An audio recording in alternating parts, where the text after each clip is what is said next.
Hello, good afternoon and welcome. It's Wednesday afternoon. It's 5 p.m. in the UK. Got a very special guest in the studio that I'm going to introduce in a few seconds. On Sunday, you might have seen that I went live to Las Vegas. Yesterday, I went live to Florida. And today, I'm going around the world again. I'm live to Barbados. So I'm really having a great time. I should get dressed up and wear appropriate clothes for each destination, really.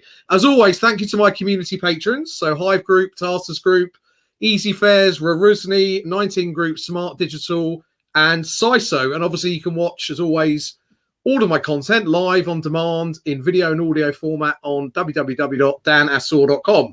So without further ado, in the studio, someone I've known for many years. We were just chatting. We haven't spoken physically or seen each other even on the screen for probably about 10 or 11 years. He describes himself on LinkedIn as a professional international networker, a high-level facilitator, and passionate about people and making a difference. So hello and welcome, Mr. Richard Evans. How are you? I'm brilliant, Dan. It's lovely to see you. It's been a while now. Now, so I have to call you out on your suntan. I'm sorry, because I'm pasty. So now it's live. You can't do anything about it. But we know this gentleman worked very hard. He's not just lying about in the sun. And we're going to talk about all of his different businesses. Just to start off with, Richard, you're currently in Barbados. Is that right? I am. Yes, it's been one of our family homes for many years, for 18 years. Sure. And it was, really good opportunity to come out here and launch West Indies Lumber at the same time. Fantastic. So what's it been like over there, both in terms of COVID? And I know the last couple of days, unfortunately, there's been a volcanic eruption, which you said has been quite serious, right? So hopefully you're okay. But how's the land lying there generally? Well, the Barbados government and the Prime Minister have managed it really, really well, I have to say. It's been very well structured. It's quite a small island, population of just under 300,000. So they've done all the correct things. They've learned from our mistakes. And it's been a real pleasure. It's been, obviously it's been challenging. Sure. And just as the restrictions lifted 2 days before, there was a volcano in St. Vincent. So that's had a huge, tremendous effect on the environment. So we're not really going outside at the moment, but it's right. They've handled COVID extremely well, I must say. Good. And thank you for that. It's always useful to get a sense of, where people are, what the experience is like. When I was in Vegas, went to Vegas live on Sunday, everything's opened up. And yet, obviously in the UK, that we've just about sort of reopening things, like hospitality and leisure on Monday. Yesterday, same with Florida, most things are open. So it's good for my UK audience to see and understand that people are able to travel, do business, and the world has and is opening up. We're going to talk about a few things. Entrepreneurship, we're going to talk about networking, and obviously business in general, and specifically setting up foreign trade links. The Oxford English Dictionary defines an entrepreneur as follows: a person who organises and manages any enterprise, especially one where there's usually with considerable initiative and risk. Does that something that resonates with you? Well, I prefer to de-risk as much as possible, but yeah, to me, it's I'm old-fashioned. It's about hard work and it's about keeping open-mindedness and also collaboration. Absolutely, without your people, without fantastic staff members and people that believe in you. So entrepreneurialism is not necessarily about, doesn't mean you're completely successful. It means that you've gone through trials and tribulations and you've learned the hard way. And we were discussing beforehand, and I'm particularly interested in this point because some people might think, right, if you're able to take a risk in life, then potentially you've come, from a good background, so you can afford to, if you fail, it doesn't matter. But there's obviously lots of stories of people that have started from nothing, that have obviously been very successful. So then that actually proves there must be some commonality between what makes an entrepreneur, right? So because if people from a not privileged background do well, people that from a privileged background do well, what are those sort of traits that an entrepreneur typically extols? Working smart, working hard. It's all about relationships, about people. It's about making things happen. It's about having drive. It's about winning when to know when to turn the volume up, to Yeah. be very forthright, to put it mildly. And the biggest thing I find is knowing how to close a deal. I would find that the biggest experience that I have with people is that the ability to read the other person and to actually close the deal. And that's the thing that the British can sometimes struggle with. To ask, you're British, you don't talk about money. But Okay. I do talk about money because it's what makes the business deal happen. But it's about the core understanding of the relationship and not to rush. It's not about making fast money. I don't believe in that at all. Yeah. So I want to ask you a bit about your background, because I started off with entrepreneurship, because if you look at your LinkedIn profile and look at other articles about you, obviously there are reams of different and successful initiatives that you've been involved with, right? And if anyone that sort of saw the graphic that I put out to promote this, I couldn't fit actually all the different businesses onto the graphics. I had to select them. Can you sort of bring to life your sort of career to date, and then obviously what you're up to at the moment? Yeah, absolutely. My background was printing, and I trained to be a printer. And I worked for my family business for 12 years until the business was sold in 2002. And I was extremely active with the charity world. I introduced Nelson Mandela to the UK via my contacts at the ANC. I introduced Kiss FM to my father, because of my radio background, if you didn't guess. And so I'd always come from the media side of things, and creating things was always my background. And since those times, I've used those, people skills and relationships with great people like yourself. And we did have a good time in the print. We did have a good time in media, and it was pretty. You were very good at actually looking after your. Sorry to interrupt you. For those obviously don't know, Richard, in my past life, Richard, I was one of your clients. Not one of the most profitable, lucrative ones, but actually there's a lesson there, because what I found quite interesting, you, regardless of how much we spent with you, what margins you were making, you still made every effort. And I think there's a lesson. You don't know where a small client might end up in terms of on your profit and loss sheet and how much turnover they give you. So would you say there's a lesson in that, in terms of business understanding and looking after all of your clients, regardless how big or small? Well, absolutely. We used to work for a little business in the 1970s called Virgin. We used to work for a little business, which was my first client, that I went into a shop in the Marylebone Road that was called Carphone Warehouse. You may have heard of them. Yeah. Yeah. And it was Charles Dunstan behind there with a group of about 7 or 8 people that owned a warehouse that used to sell phones in 1990. So absolutely, you never know where people are going to, come out of, sprat to catch a mackerel. But also the fact is that businesses nowadays, with new technology and the amount of money that was around, things can happen very, very quickly. And, there's some very, very courageous, bright people out there. And I think over the COVID times, there's been some incredible businesses created. So you never assume. Sure. I always talk, and because you never know where that person's going to be next. So you've got to be there for the good times and the bad times. Yeah. No, that's sage advice. And sorry, you were obviously talking about the past. So just take it to present day. Obviously, you're doing a lot of work with Lithuania. You're in the construction timber trade. We're going to talk about foreign trade links in a minute, but just bring that to life. What exactly are you doing day to day at the moment?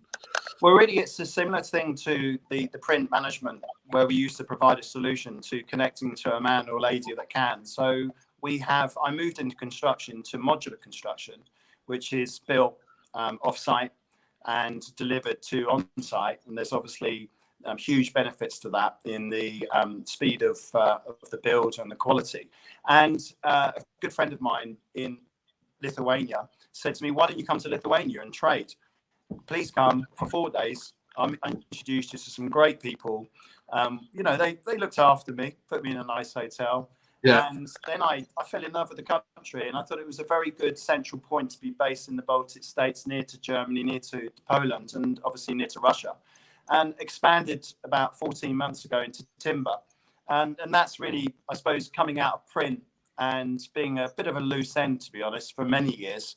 About 5 years ago, I discovered my niche again, which is trading, international trade, dealing with different countries, different backgrounds. Obviously, it helps if you read your history and to say the wrong or the right things.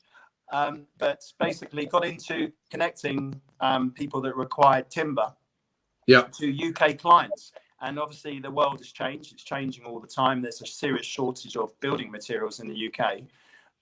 So that was it. And I actually love Lithuania. It's great fun. It's, you know, if I was to describe it in the way that you want me to describe things to the point, it's quite Germanic. It's quite Swedish. It's quite liberal. It's the architecture is quite Baroque. It's international and it's central, and it's not too far away from England. So for me, it's a great base, and to be able to travel around the world and to trade with really good people. Of course, I'm heavily reliant upon supply chain, which I always have been. And customers are king, absolutely. But you know what? A supply chain at the moment is that little bit more important. You know, things will change, things will level out, but it's, you know, that's how I, you know, moved towards trading timber, introducing really good people. And the latest situation is that we've created Anglo-Russian Timber Alliance, which is going to be actually the procurement of timber ourselves. So timber that we will purchase, we will manage the quality, working with our teams in Russia, with a partner of mine that's incredibly successful. He's a commodity trader. And we will look after the clients from the UK point of view. And it's great to be in business with my best friend, who was my first boss. So just taking you back a little bit, you said, you know, so obviously you've had to, excuse the word, pivot to doing something new in the last few years. And we're of a certain age. And we were talking, I'm going somewhere with this, and we were talking to sort of off studio that you've got to get back up and, you know, start again in a different industry. So what provides you that impetus to do that? Because you mentioned beforehand your passion for life. So sort of bring that to. Yeah. Well, look, I mean, we worked in the print industry, outsourcing print and radio, and times changed. You know, we sold the company. The industry was changing at a rapid rate. And in the last few years, it's really struggled. So, you know, from my point of view, print was no longer an option. And so I had to think really seriously about what I was going to do. It wasn't easy. It's only got easier in the last 3 or 4 years. But it's that sheer determination and sheer drive that anybody can be successful. It doesn't matter who you are. My father had come from a council house background, as you know. And so we were always taught, the whole family, and the same with my kids, is that you get out and grab life by the horns and work really hard and enjoy it. You know when to, you know, how to manage your time effectively, which is always a challenge to me, to be honest, because I just love working. Whether it be down the gym, and I am out of shape at the moment because I haven't been to the usual training sessions, but no, serious, is that really doing something that you're passionate about. And my drive is just a naturally inbred thing to work hard, always, you know. So at the moment, there's a lot of, well, in the last year, a lot of people, definitely in the industry that I've been in events and exhibitions, you know, there's been a lot of redundancies. People that have had their own businesses have, if not gone under, really, really struggled.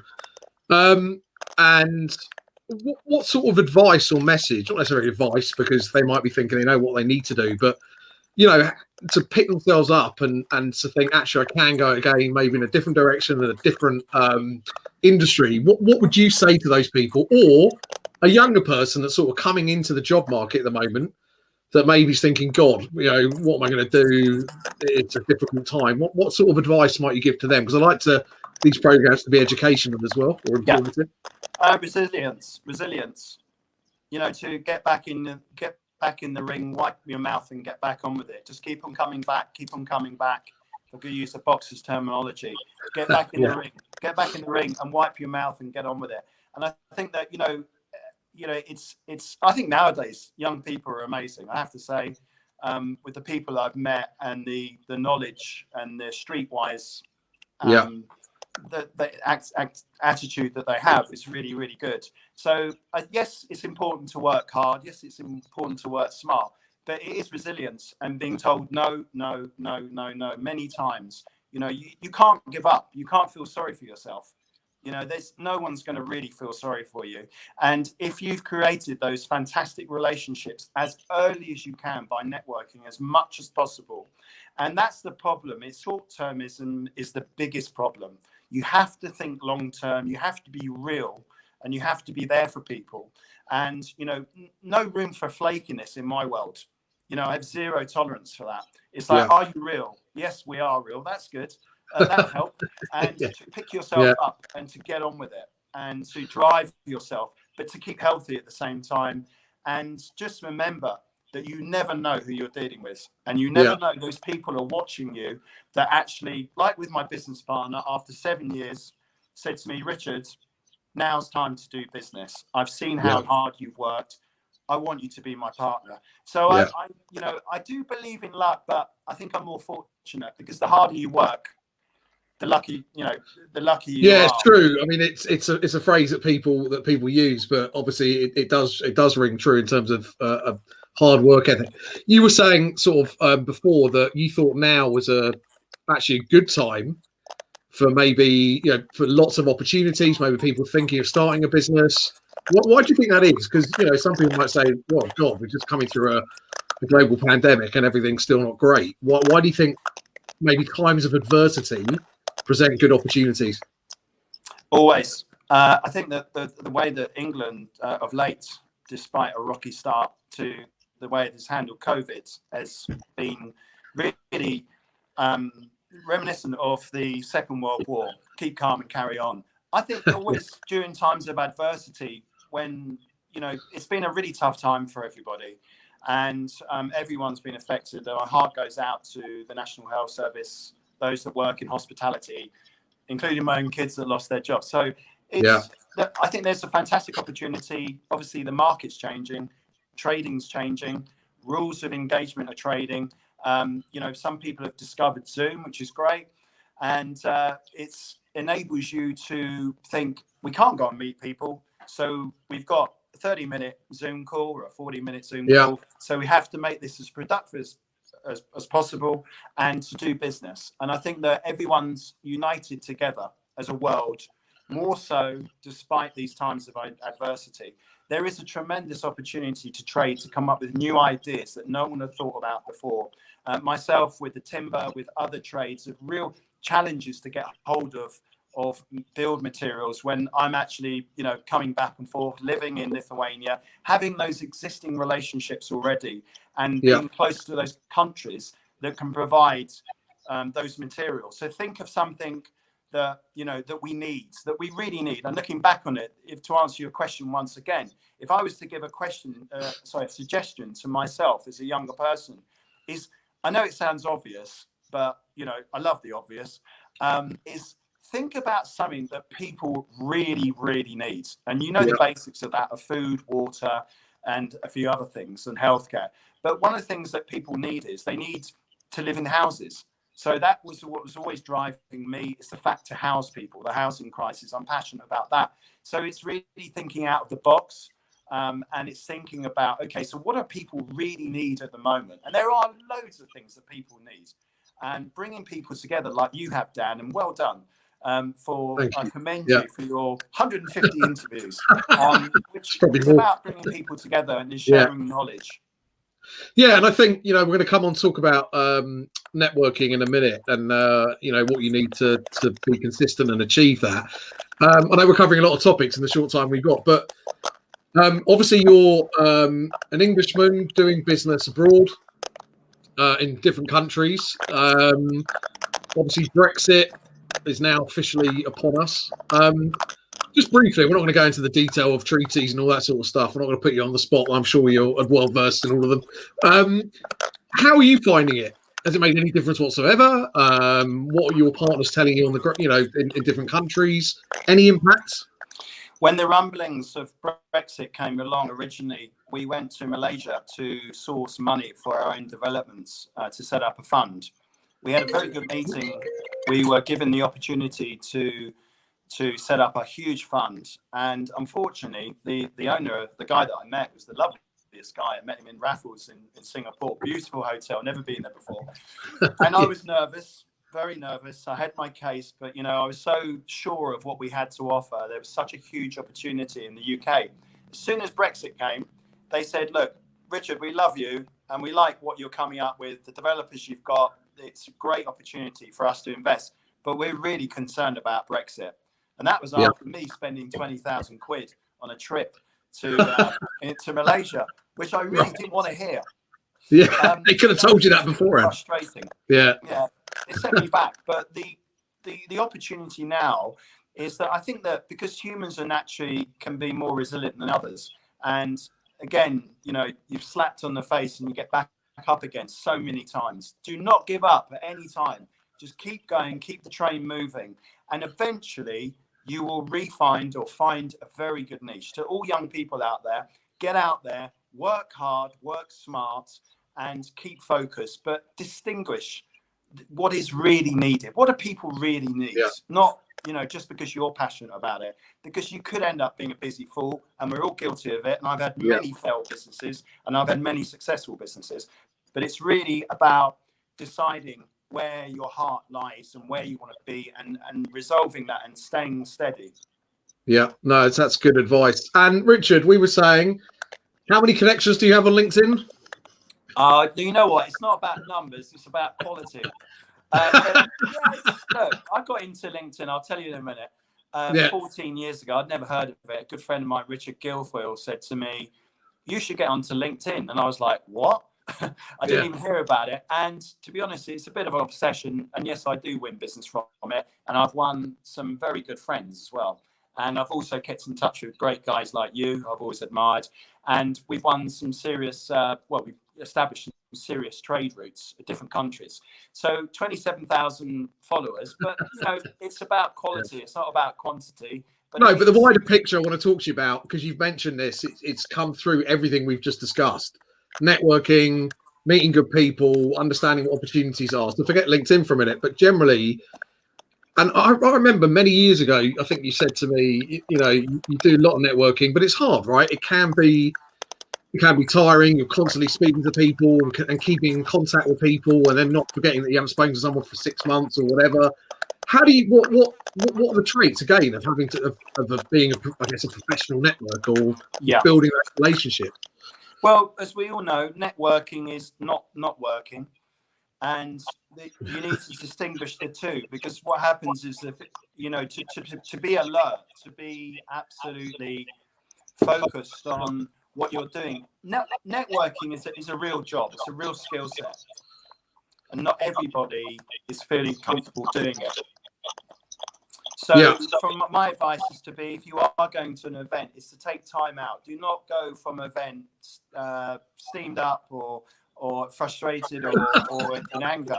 Just go home, but be fresh, and basically, just remember that you're there to achieve something. If you're not, then relax, switch off. If you go to an event and you're feeling the vibe that you're not going to do business. But one of the things that I do is always get to a networking event early. Get into the room before anybody else gets there. And usually the most important person is there as well. Okay. That's a perfect opportunity to go up to a gentleman or a lady and go up to them and say, "Thank you for inviting me to this event. Can I have a card?" Give them your card, but that's like confetti. Always get their cards. And say, "I know you're really busy," just to say, "Have a great event, and I look forward to speaking to you another time." Yeah. Now, if you have achieved that and you've worked around the room, you want to be in and out of that room as quick as you can. You're not there to do anything apart from build your network. There's no necessity to be there at the event right until the end of the night. And if you've got multiple events, like in London and any major capital in the world, you need to decide why you're going there. Why are you walking into the room? You're there to meet the CEO of a large property company. You see that individual, you go there, you make an impression as quick as you can, and you leave the room, or you leave the space or her space. It's like a wedding. When you get married, everyone's climbing all over you. But you always remember those that just come up to you and leave you alone and say, "Well done, mate." It's not the ones that are in your face. And I find that you're not going to close a deal there and then. You're not going to come into the room and do a full pitch. they're not interested. Sure. So just make the impression, revisit it, always follow up immediately the next day. Don't leave it. Even if it's a short email, follow up, keep in touch, establish the ground rules, establish that there's an opportunity to work together. But you know what? If you can't work with them, just be their friend. Yeah. You know, because one day something will happen. Sure. Like you and I keeping in touch. Where that's it. Yeah, exactly. Yeah, and I think you make a good point. I'm going to touch upon events because obviously a lot of my audience are event professionals. So I'll just come back to that in a second. You know, some people it doesn't come naturally to go into a room and just talk to essentially a stranger, right? I don't mind it. You know, I'm quite bullish, and so are you. And I'll just say hello and all this sort of stuff. If you are not that type of person, what advice would you give? Is it literally just take a deep breath and just go over and say hello, or what? Yeah, I mean, look, you don't have to go to the CEO or the COO or anybody.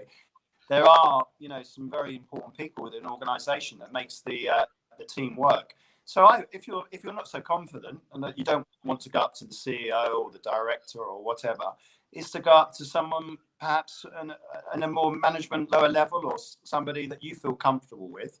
And maybe there's someone there that's talking to them that you could actually go to them and say, well, actually, could you do me a favor and could you introduce me? So, yes, it's hard work. I mean, look, I was always thrown in the deep end. I couldn't swim, my dad threw me in the pool, So it's you've got one opportunity. I call it the stage. Your whole life is about the stage. You've got one opportunity and to make that happen. So when you're walking into a room, it's about creating presence, and it doesn't necessarily mean that you have to meet lots of people in one evening. It's the right people, and if you feel more comfortable with the follow-up afterwards, then I would suggest you write to them to say it was a fantastic event and why you actually enjoyed meeting them.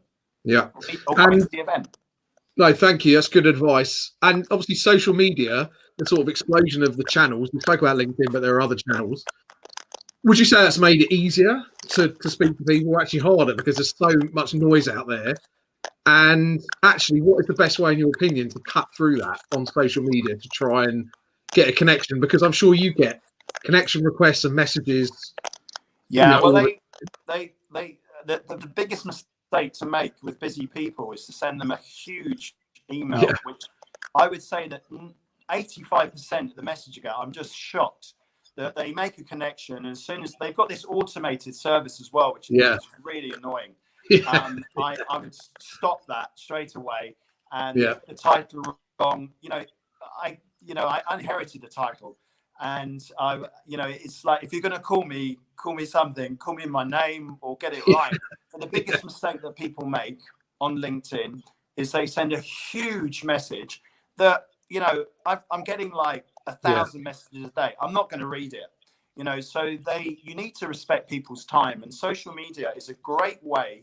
It's a fantastic platform for building relationships, but it's also got a very dangerous side to it as well. So which you're aware of. So you just got to be respectful of people's time, and it's not about you, it's about them. And to build that relationship, because relationships don't happen overnight.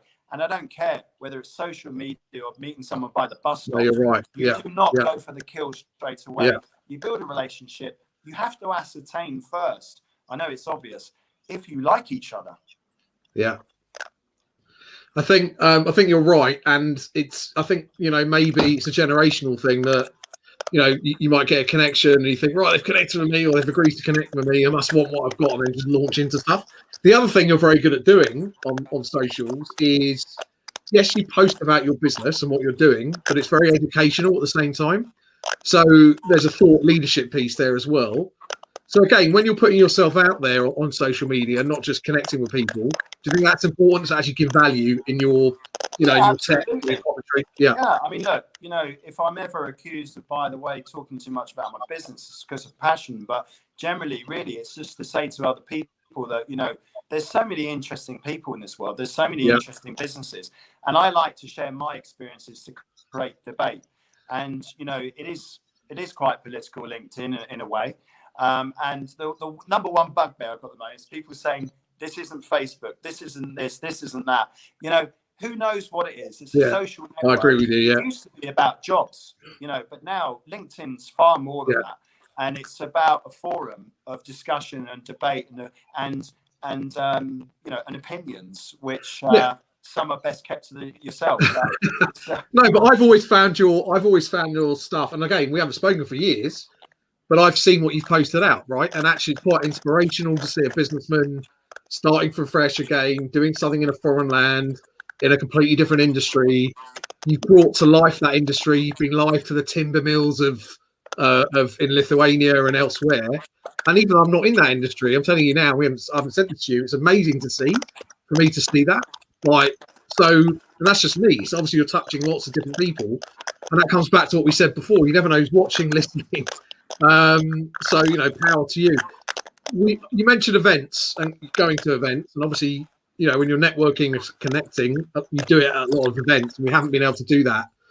Are you looking forward to going back to face? Because whilst this is great, there's nothing like being face to face in the sea yesterday. Well, actually, a few days ago, I met a guy from England. Started talking to him. Turns out he knows the boys at Kiss FM. Okay, there you go. I'm enthusing about wood. Well, I mean, sort of maybe at a networking event, or even at a trade show, or something like that. Look, it's happening online at the moment, and I'm looking forward to seeing many wonderful people, including yourself. So I'm living in Lithuania normally. I'm here for a few months.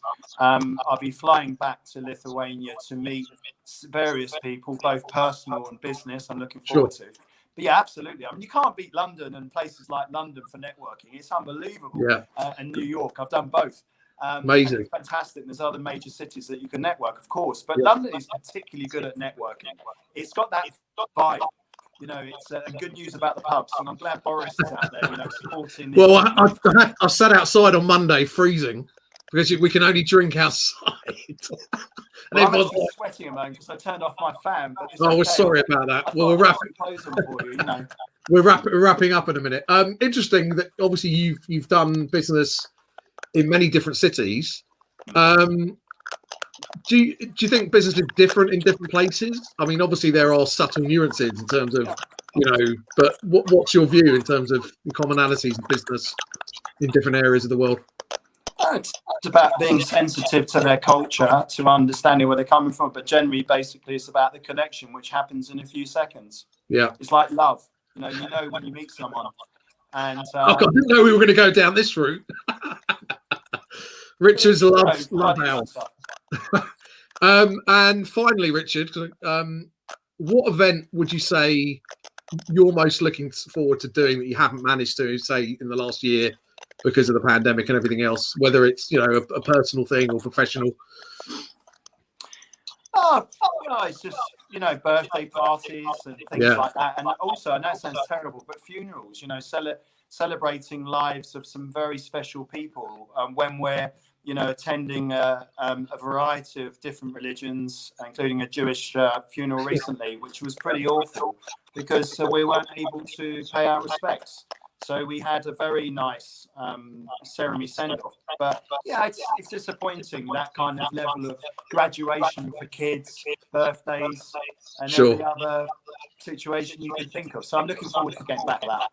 Fantastic. And I know we were speaking before, we're going to do another program. We'll delve into more detail about the housing industry and the shortage of houses, because obviously that's something passionate about that you're obviously doing at the moment to try and solve that. So we'd love you to come back onto the program and we'll talk more detail about that. So Richard Evans, thank you so much for your time this afternoon. I don't even know what time it is where you are, actually. I've lost track of all the time differences. 12 something. Right, midday, obviously. So you're going to spend the rest of the day, I'm sure. I don't know. What are you doing today? I'm working from here, stuck in my temporary hotel because we've just sold the house. So. And when are you back off to Lithuania? As soon as I can get through this volcano ash, I am on a plane to Lithuania. Okay, we look forward to seeing more of your videos up online and keep them going because they definitely are inspirational to people you probably wouldn't expect. Thanks, man. Thank you to your viewers. I really appreciate it. Have a great day. Stay in the green room. I'll be back and I'll have a chat. Cheers. Cheers.